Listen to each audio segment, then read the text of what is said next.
नमस्कार दोस्तों, कैसे हैं? आई होप कि आप लोग ठीक ही होंगे। देखो, जैसा कि हमारा शेयर मार्केट को लेके बेसिक टू एडवांस का सीरीज चल रहा है, तो ऑलरेडी हमने 2 वीडियो डाल रखा है बेसिक टू एडवांस लेके। ये हमारा तीसरा वीडियो है। तो आप लोग जो भी हैं, जो लर्निंग पर्पस चाह रहे हैं कि हमारे बेसिक से एडवांस तक सीखना मुझे शेयर मार्केट में, तो आप हमारे एपिसोड को देख सकते हैं। और ये छोटा-छोटा एपिसोड में आ रहा है, बिकॉज़ अगर एक ही एपिसोड में हम आपको बता देंगे तो बहुत कुछ आपको समझ में भी नहीं आएगा और आप समझने का कोशिश भी नहीं करोगे। तो हमारा उद्देश्य है कि आप लोग पहले बेसिक को क्लियर कर लें, उसके बाद जब हम लोग टेक्निकल के पार्ट पे जब आएँगे तो वहाँ आपको समझ में ज़्यादा क्लियर आएगा। क्योंकि देखो, आप लोग अगर देखते होंगे कि कुछ चीज़ है कि अगर आप लोग एक बार पढ़ लेते हो ना, तो दूसरा बार अगर पढ़ते हो ना तो उसका कांसेप्ट ज़्यादा क्लियर होता है। तो अगर आपको पहले बेसिक पता ही नहीं तो आप एडवांस में अगर एंट्री लोगे तो कहीं न कहीं वो आपके ऊपर से ही पास होगा। तो पहले मैं चाहता हूँ कि आप लोग पहले बेसिक सीख लें, उसके बाद हम लोग एडवांस और फिर टेक्निकल पे बात करेंगे। तो हम लोग आज का टॉपिक जो है हमारा है एनालिसिस के ऊपर। तो देखिए, हम लोग समझते हैं कि एनालिसिस होता है क्या?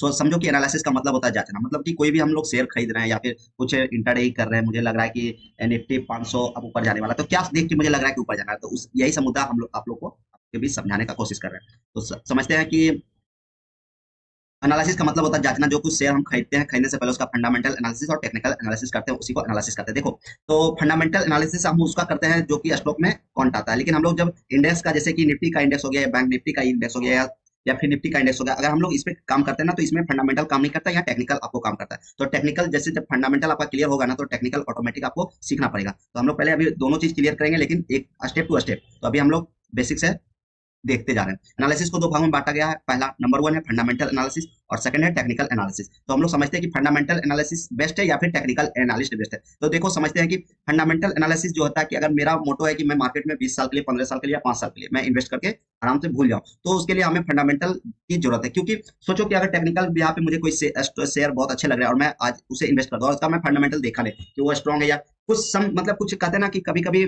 बहुत कमजोर आदमी भी ताकतवर हो जाता है, तो वही है टेक्निकल में भी। सोचो कि सारा का नजरिया बना कि कोई स्टॉक को मुझे इसे बाय करना, बहुत सारे लोग बाय कर लिए लेकिन उसका फंडामेंटल स्ट्रॉन्ग नहीं, तो टेम्पोररी उसका कहीं ना कहीं बाइंग प्रेशर आएगा, वो परमानेंट बाइंग प्रेशर नहीं रहेगा। लेकिन जैसे ही सारे लोग प्रॉफिट बुक करेंगे तो कहीं ना कहीं शेयर फिर से वहीं पे आ जाएगा। तो वो होता है टेक्निकल का खेल। लेकिन फंडामेंटल का खेल होता है कि अगर मेरा कोई स्टॉक अगर मैंने खरीदा वो आज 200 रुपए प्राइस पे है, अगर उसका fundamental in the sense company का ग्रोथ अच्छा है, कंपनी का रेवेन्यू अच्छा है, कंपनी का सारा कुछ मतलब काम करने का वर्क एक्सपीरियंस बहुत तगड़ा है, कंपनी के पास फंड बहुत ज्यादा है, कंपनी डेट फ्री है, तो ये सब अगर देख के आप, अगर हम लोग देखते हैं फंडामेंटल में, तो उम्मीद रखते हैं कि ये कंपनी बहुत आगे अच्छा परफॉर्मेंस कर सकता है।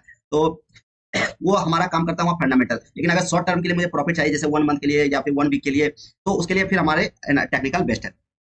तो देखो, फंडामेंटल बहुत सारे लोग मतलब अवॉइड करते हैं। अवॉइड इसलिए करते हैं क्योंकि फंडामेंटल सबकी बस की बात नहीं होती, क्योंकि 150 250 300 पेज का फंडामेंटल होता है एक एक कंपनी का। और आई मीन कि मुझे 15 से 20 दिन लग जाते हैं एक कंपनी को रिसर्च करने में। जहाँ की बहुत सारे इन्वेस्टर आई मीन कि मतलब कि वो पता नहीं क्या देखते हैं और मतलब 2 दिन में 1 दिन में वो डिसाइड करते हैं हाँ ये कंपनी अच्छा। लेकिन कहीं अगर फंडामेंटल, अगर कोई सा भी कंपनी का अगर देखोगे ना जाके, तो उसका 250 300 पेज का उसका पूरा फंडामेंटल रहता है, तो उसे पढ़ने में बहुत टाइम लगता है। तो देखो, फंडामेंटल समझते हैं। फंडामेंटल एनालिसिस में कंपनी के फायदे नुकसान को दर्शाने वाली बैलेंस शीट पढ़ने और जांचने के बाद शेयर निवेश के लिए योग्य है या नहीं, इसका अंदाजा लगाया जाता है।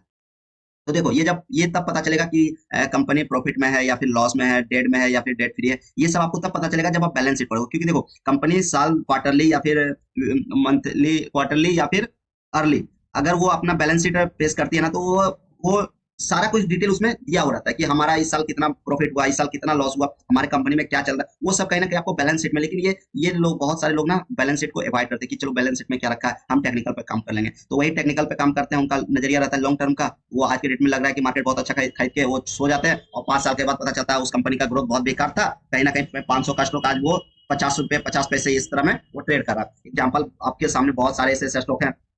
अभी मैं एक उदाहरण दूंगा, पेटीएम का। देखो कितना बुरा हाल है, वो कहीं ना कहीं अपने प्राइस से बहुत हाई जाके लिस्टेड हुआ, आज के डेट में देख लो वो 300 350 रुपए का लमसम ट्रेड करा है। तो कहीं ना कहीं उसका फंडामेंटल भी गड़बड़ था, टेक्निकल बहुत अच्छा उस टाइम जब लिस्टिंग हुआ था, टेक्निकल उसका बहुत जबरदस्त दिखा रहा था। लेकिन आज के डेट में उसका देखो, ना तो टेक्निकल सही है ना तो फंडामेंटल सही। वो मार्केट कब गिर जाएगा, क्या हो जाएगा, उसका कोई अता पता नहीं है। तो फंडामेंटल एनालिसिस करने के बाद हमें किसी भी कंपनी की गुणवत्ता का नापतोल करने में मदद होता है। गुणवत्ता का मतलब होता है कि वो कंपनी किस बिहाफ पे वो काम कर रही है, कंपनी के पास फंड कितना है, कंपनी क्या आने वाले फ्यूचर में बहुत अच्छा काम कर सकती है। एग्जांपल मैं यहाँ दूंगा, अगर मान के चलो अभी देख रहे हो एनर्जी सेक्टर आने वाले समय में कितने अच्छे ग्रोथ कर सकते हैं, आप लोग को भी पता है। क्योंकि देखो, जिस हिसाब से जनसंख्या ग्रोथ हो रहा है, हर एक को यहाँ आज की डेट में बिजली चाहिए ही चाहिए। तो सोचो कि अगर कोल आने वाले समय, ये नहीं कि 5 साल 10 साल 20 साल, आने वाले 500 सालों, 200 साल, 100 साल, आई मीन कि हमारे आने वाले नेक्स्ट जनरेशन में उस टाइम कोयला मिलेगा ही नहीं, कोल मिलेगा ही नहीं। तो सोचो कि हमारा हमारे घरों में बिजली कैसे आएगा। तो उसके लिए बस दो ही चीज है, या तो फिर पानी के थ्रू, या तो फिर विंड एनर्जी बनेगा, या फिर सोलर एनर्जी। तो सबसे ज्यादा जो बेस्ट अभी दिख रहा है और इसका परफॉर्मेंस जो दिख रहा है सोलर एनर्जी का, तो आने वाले समय में सोलर एनर्जी पे अच्छा खासा प्रॉफिट मिल सकता है। तो वो कैसे मिल सकता है, देखो सोलर एनर्जी ऐसा नहीं कि एक ही कंपनी आज की डेट में बना रही है। सोलर एनर्जी भी मतलब काफी कंपनियां लिस्ट में खड़ी है कि हम भी सोलर बना रहे हैं, हम भी। लेकिन क्या सारी कंपनी वो लिस्ट में, वो दौर में क्या आगे निकल पाएगा? उसमें से मुश्किल से एक से दो ही दो ही कंपनी ऐसे होंगे जो कि आने वाले दौर में बहुत आगे टॉप पे होंगे, और उसके बाद सारे वो कहीं ना कहीं पीछे छूटे। तो वो क्यों क्यों मतलब रेस में आगे रहेंगे, एक नंबर पे रहेंगे? तो कहीं ना कहीं उसका फंडामेंटल बहुत बेहतरीन होगा, उसका मैनेजमेंट बहुत तगड़ा होगा। इसके बिहाफ पे वो कहीं ना कहीं आगे उसका ग्रोथ बहुत अच्छा होने वाला है। तो ये सब आपको कहाँ पता चलेगा? वो सब आपको पता चलेगा फंडामेंटल। अब बैलेंस शीट पढ़ने और जांचने के लिए देखो हमारा एक वेबसाइट है www.moneycontrol.com। अगर इस वेबसाइट को आप लोग लॉगिन करोगे या फिर इसका एप्लीकेशन भी आप डाउनलोड करोगे, तो आपको ये सब फंडामेंटल क्वार्टरली या फिर अर्ली आपको ये चीज आता रहेगा यहाँ वेबसाइट पे, वो आप वहां से जाके आप पढ़ सकते हो। हम लोग नेक्स्ट देखते हैं टेक्निकल। देखो अब फंडामेंटल तो बहुत सारे लोग अवॉइड करते हैं, लेकिन ज्यादातर टेक्निकल जो अवॉइड करके चलता है ना, वो फिर मार्केट में टिक नहीं पाता। आई मीन कि ना तो इंट्राडे में पैसे बना पाते हैं, ना तो स्टॉक में पैसे बना पाते हैं, क्योंकि मुख्य पार्ट है टेक्निकल एनालिसिस। टेक्निकल एनालिसिस हम लोग इतना इंपॉर्टेंट क्यों देते हैं? सोचो कि हम कहीं घूमने गए, आई मीन कि अदर कंट्री गए, या फिर हमारे ऐसे अपने इंडिया में बहुत ऐसा पहले से जो कि मैं जानता नहीं, तो अगर मैं वहां चला गया तो सबसे पहले मेरा रोल क्या होगा कि मैं यहाँ का मैप जानूं कि यहाँ क्या है नहीं है।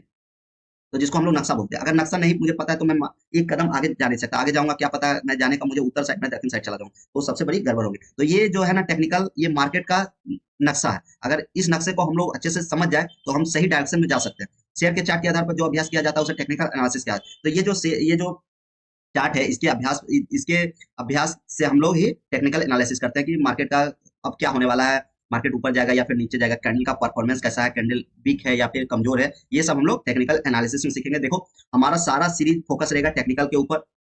अगर टेक्निकल आप लोग बेहतरीन सीख गए तो आने वाले समय में बहुत अच्छा आप लोग अर्निंग कर सकते हो, लेकिन वो आपको सीखने में समय लगेगा। हमारा बेसिक टू एडवांस का एपिसोड जो चल रहा है, ऐसा नहीं कि एक दिन में कंप्लीट हो जाएगा। ये मैंने बोला था एक महीने में ये टॉपिक कंप्लीट करूंगा। अगर एक मंथ में अगर आप मेरे साथ रहोगे तो डिफरेंट मान के चलो, शेयर मार्केट का बेसिक से लेकर आप लोग एडवांस तक फंडामेंटल, टेक्निकल, और टेक्निकल में तो आप महारत हासिल कर लोगे, क्योंकि मैं इंडिकेटर बेस्ड में टेक्निकल एनालिसिस करने सिखाऊंगा। वो कैसे होगा, वो धीरे धीरे होगा। ये नहीं कि एक ही वीडियो में सारा कुछ मैं आपको समझा पाऊँ। तो मैं अगर एक वीडियो में समझा भी दूंगा तो ना तो आपको क्लियर होगा, ना तो मुझे समझाने में मजा आएगा। तो मैं थोड़ा थोड़ा पार्ट आपके बीच लाता रहूंगा, और थोड़ा थोड़ा से आप सीखते रहोगे और इसको नोट डाउन करके चलोगे ना, तो बहुत अच्छा आपका परफॉर्मेंस होता जाएगा। तो हम लोग देखिए टेक्निकल एनालिसिस को किसी भी शेयर्स का नक्शा भी कहा जाता है, जो कि हम लोग अभी 2 मिनट पहले ही बताए थे कि बिना नक्शा का जाने हम लोग अगर कहीं चले जाते हैं तो वहाँ भूल जाने या गुम हो जाने का संभावना ज्यादा रहता है। तो वही सेम कंडीशन यहाँ भी है। अगर यहाँ सोचो कि मैं कोई शेयर है, अगर मुझे लग रहा है कि ये बहुत अच्छा है, लेकिन ये कैंडल जो बना है क्या मुझे ये समझ में आ रहा है? अगर मैं इसके बारे में जानता नहीं तो ये समझ में आ रहा है कि मार्केट किधर है। लेकिन अगर मुझे टेक्निकल पता है कि ये अब डाउन ट्रेंड में हो गया है, यहाँ इसका स्विंग है, ये भी स्विंग है, ये भी स्विंग है, एक बार भी स्विंग तोड़ नहीं रहा है, तो हमें कितना अच्छा होगा कि मुझे समझ में आ रहा है कि ये मार्केट जब डाउन ट्रेंड में तो मुझे इसमें बाय नहीं करना है। लेकिन अगर इसके बिहाफ पे इधर देखोगे तो ये कहीं ना कहीं स्विंग, ये हाई स्विंग बना है, लेकिन अगला स्विंग टूटा नहीं, लेकिन यहाँ से फिर से ये जो लास्ट का स्विंग बना है, ये अगला स्विंग ही तोड़ दिया। तो इसका पॉसिबिलिटी है कि मार्केट अब धीरे धीरे स्लो स्टडी ऊपर ही जा रहा है। तो देखिए अगर मैं यहाँ बाय करूंगा ना तो मुझे पॉसिबिलिटी कि आने वाले समय में प्रॉफिट होगा, लेकिन मैं यहाँ बाय कर रहा हूँ तो आने वाले समय में इतना गारंटी मुझे और लॉस दिन प्रतिदिन बढ़ता जाएगा। तो ये सब चीज टेक्निकल से सीखोगे, हमारे साथ बने रहोगे, तब आप अच्छे से बेहतरीन प्लेयर बन जाओगे। चार्ट का उपयोग कैसे करते हैं हम समझते हैं। चार्ट के अभ्यास के बगैर निवेश करना यानी नक्शे के बिना अनजान देश में घूमने के समान है, बिना अनजान देश में घूमने के समान है। जो कि मैंने 1 मिनट पहले ही बताया था कि बिना चार्ट के आप कहीं भी घूमने जाओगे तो कहीं ना कहीं गुम हो जाओगे या फिर खो जाओगे। चार्ट के उपयोग से किसी शेयर का टॉप या बॉटम ओवरबॉट है या ओवरसोल्ड है पता किया जा सकता है। तो हम लोग देखो समझेंगे ओवर टॉप क्या होता है और बॉटम क्या होता है। तो देखो समझते हैं। ये मान के चलो ये जो स्टॉप लॉस दिख रहे हो या ग्रीन ग्रीन में दिख रहे हो ये कहीं ना कहीं शेयर का बॉटम बन गया, और टॉप क्या है, ये जो हाई दिख रहे हो ना यहाँ पे, ये कहीं ना कहीं टॉप बना हुआ है स्टॉक का। तो ये चीज आपको कैसे पता चलेगा? ये आप जब टेक्निकल सीख जाओगे और ये चार्ट का प्रैक्टिस बैक टू बैक आप करोगे अपने लाइफ में, तो आप भी बहुत बेहतरीन से चार्ट देखना, चार्ट का आप भी एक्सपर्ट हो जाओगे। अगर आप एक बार चार्ट का एक्सपर्ट हो गए तो आपको तो कहते हैं ना कि अगर कुछ चीज अगर स्टार्टिंग का फेल्योर है तो कहीं ना कहीं सफलता भी वहीं आपको मिलता है। आप निरंतर प्रयास करते रहो, सफलता आपको मिलेगा। क्योंकि मैं अगर अपना बात करूँ ना, तो मैं भी जब स्टार्टिंग का 2019 की बात है, जब मैं मार्केट में पहली बार आया था और मैं मार्केट को देख रहा था, ये कैंडल की 1 मिनट में ऊपर जा रहा है, 5 मिनट में ऊपर चला जाता है, नीचे चला जाता है, तुरंत बहुत बड़ा कैंडल बन जाता है। तो ये पॉसिबल कैसे है कि ये लोग हर एक कैंडल को याद कर लेगा, लोग समझ जाएगा कि मार्केट अब गिरने वाला। तो मैं कहीं ना कहीं निरंतर 2019 से लगा रहा, और तो कहीं ना कहीं आज मेरे को इस स्टेज पे आप देख रहे हो कि मैं आप लोग को समझा पा रहा हूँ। तो आप भी सीख जाओगे, उम्मीद रखो। मैं आपको 100% उम्मीद दिलाता हूँ कि आप मेरे साथ बने रहो। मैं बेसिक से एडवांस यहाँ तक कि आपको इंट्राडे भी करने भी सिखा दूंगा, और इंट्राडे का एक्सपर्ट भी बना दूंगा कि आपको जो दिन का कहते हैं ना कि 1000, 1500, 2000 रुपये मुझे निकालने हैं इंट्राडे में इंडेक्स से, तो अभी आप तो सीख जाओगे। बस हमारे लास्ट तक बने रहो, और जो भी एपिसोड आ रहा है उसको लास्ट तक देखो, आपको बहुत अच्छा लर्निंग मिलेगा। और ऐसा नहीं कि सिर्फ लर्निंग लो, कहीं ना कहीं आपको थोड़ा सा नोट डाउन भी करना है, कि देखो कहीं ना कहीं आप सिर्फ पढ़ने से कुछ नहीं होता, जब तक इसको गढ़ोगे नहीं तब तक आप सीख नहीं पाओगे। चलिए हम लोग नेक्स्ट देखते हैं। तो हमारा टॉपिक आज यही कंप्लीट होता है। नेक्स्ट टॉपिक में हम लोग नेक्स्ट टॉपिक में हम लोग इससे यहाँ से आगे स्टार्ट करेंगे। अभी टेक्निकल आई मीन की बहुत लंबा टॉपिक है, तो टेक्निकल पे हम लोग आई मीन की 10 लेक्चर होने वाले हैं, तो ये छोटा छोटा लेक्चर ही आएगा और आप लोग इसको अच्छे से सीख जाओगे। तो आशा करते हैं कि हमारी वीडियो से आप लोगों ने सीखा होगा। तो हमारी वीडियो को लाइक करें, शेयर करें, सब्सक्राइब करें। मिलते हैं नेक्स्ट वीडियो में, तब तक के लिए धन्यवाद। जय हिंद, जय भारत।